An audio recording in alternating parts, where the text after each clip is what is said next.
Gracias, señora diputada. Es evidente que si ustedes no han presentado la convocatoria de subvenciones en materia de mujer en el ejercicio del 2015, no le estoy pidiendo que me lo aclare, sino que le pido que con la máxima celeridad se urja para que la convocatoria de subvenciones en materia de mujer, ya que no han sido capaces de sacarla en el 2015, lo hagan con la mayor urgencia, mayor celeridad y rapidez en el 2016. Me gustaría que me respondiera si esto es así, si ustedes han sido capaces de, sabiendo que no iban a poder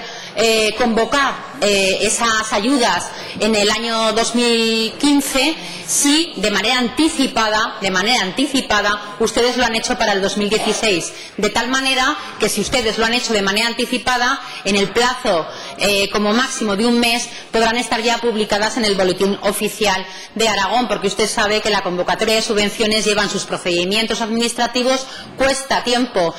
sacarlas y entiendo que la convocatoria del 2015, estando el procedimiento abierto, al llegar ustedes podrían haberlo activado o reactivado para que con dotación presupuestaria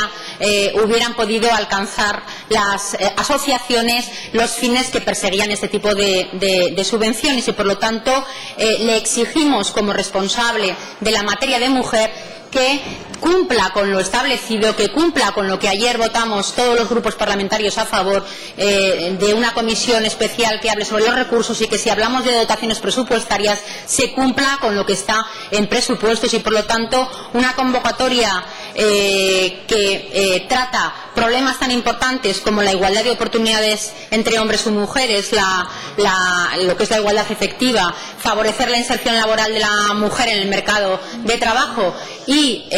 la erradicación de la violencia de género, temas muy sensibles, no son para que el Gobierno no saque la convocatoria de subvenciones en el plazo establecido en el año 2015, ni para que usted no lo acelere y le dé la urgencia que se necesita, porque no es de recibo que el Gobierno de Aragón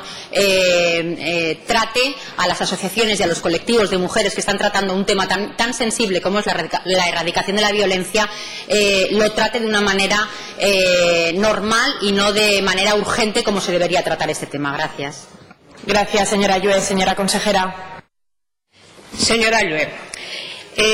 tanto en los antecedentes que me hace con su intervención